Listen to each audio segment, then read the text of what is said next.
It is I, Star 6 Wars 1, here with the next entry of Supernatural Month. For this one, we take a look at the most famous of all horror anime, Higurashi no Naku Koro ni. Now, this is going to be a very interesting review slash anime 2 review because I'm not a big fan of horror.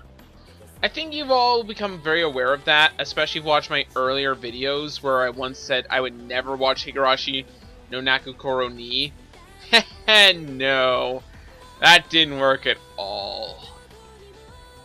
Suffice to say, it's not so much I broke under pressure.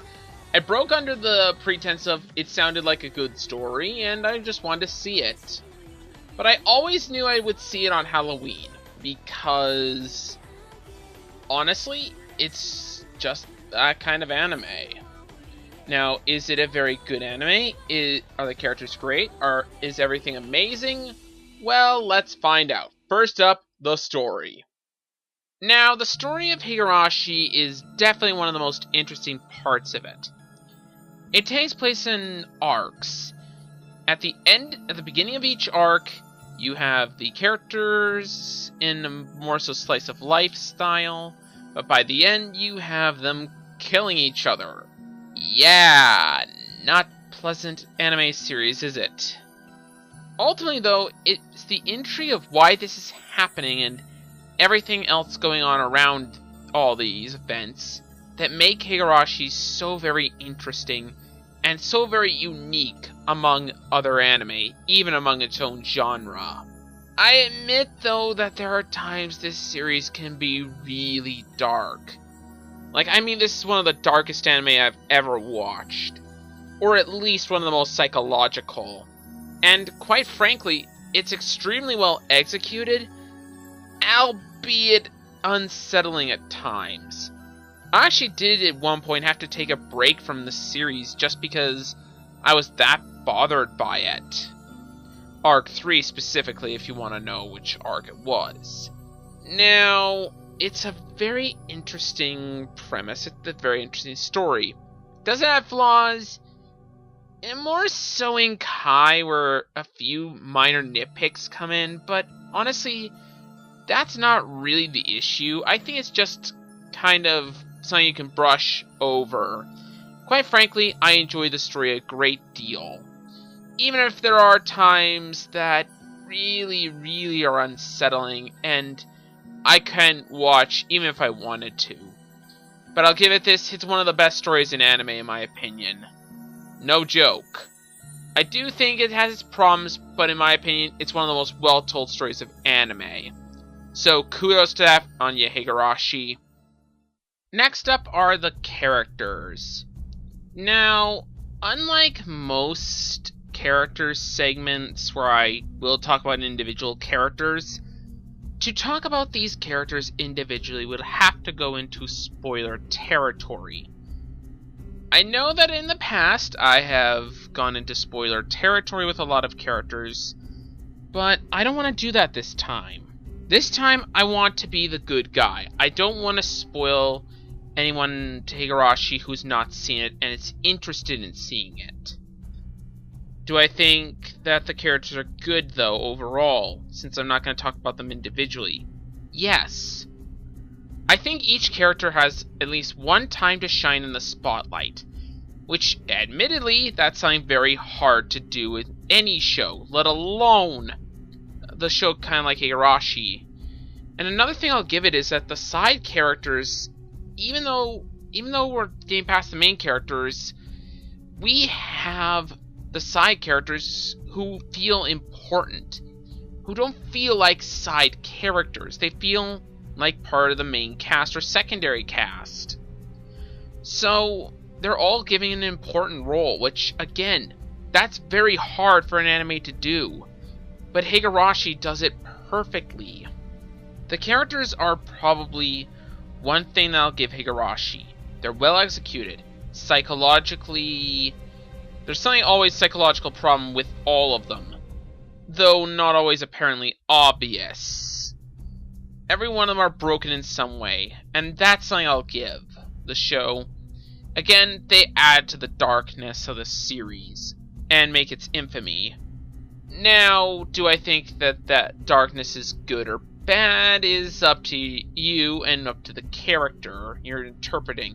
Personally, I really like how they executed the characters, even if it was kind of sadistic at times.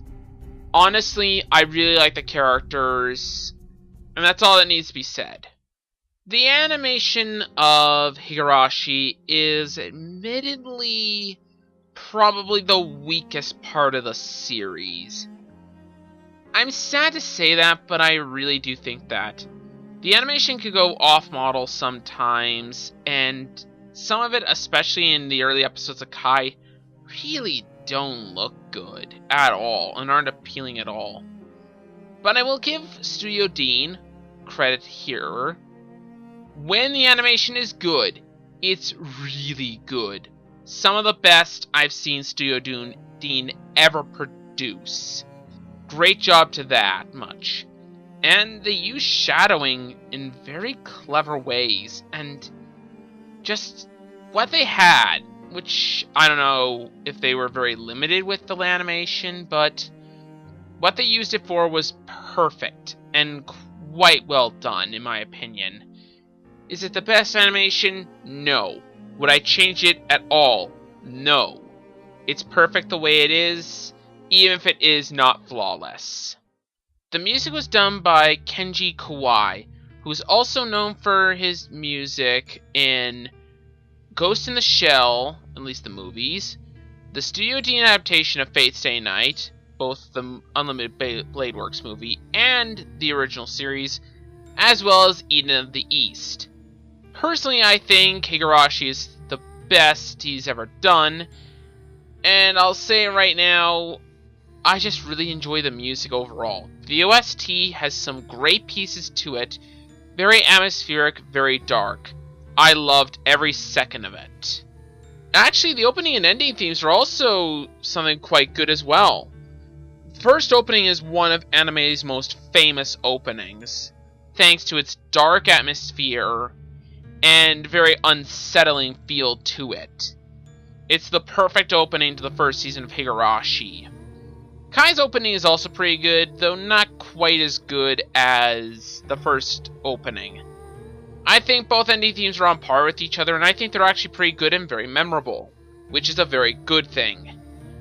Now, should you watch this show sub or dub? Sub. I know that I have formerly called myself at times a dub elitist, but here's the thing. This dub is awful. I listened to about 2 episodes of it, and it was laughably bad. A lot of miscasting, and overall bad performances from voice actors who I know can do a better job, because I've heard them in other roles. So that's kind of sad, but the dub really is not that good. It's one of the worst. Stick with the sub. Anyways, Kai never got a dub, so that'd be another good reason to stay on the sub. No dub for Kai, stick to the sub. And that I'll rarely say that, but stick to the sub. In all honesty, guys, Higurashi has been one of the most interesting anime I've ever watched. Like I had stated in the story segment, at one point in the anime, I actually had to take a break from it because it left me incredibly unsettled and may have slightly traumatized me. Honestly, it's one of the darkest anime I've ever watched, but I think it's also one of the most rewarding. I got to see this anime through to the end, which I know that there are some people that have never seen the ending to this anime. And quite frankly, I just really enjoyed it. A lot more than I thought I ever would. And it's so unique.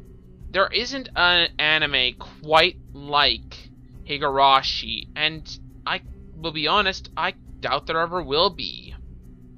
It's a great anime, and I do highly recommend it if you do like it. However, it is not for the faint of heart.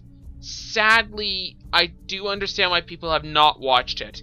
It is dark, it is psychological, and it will probably torment you quite a bit. I think it's one of the best, but I also think that it's hard to access because of that. If you can watch it, great. If you can't, I understand. And to quote Shadow ACS, you will either love this anime or it will traumatize you. And while it did both for me, I quite enjoyed it either way, and I would not have it any other way. If you want to watch Higurashi, go for it. I highly recommend it. I give Higurashi a 9 out of 10. It's just an awesome anime, and just go watch it. That's all I have to say. And I give it the writer-approved seal of approval. Anyways, that's all from me. This has been Star 6 Wars 1, and I'll see you guys next time.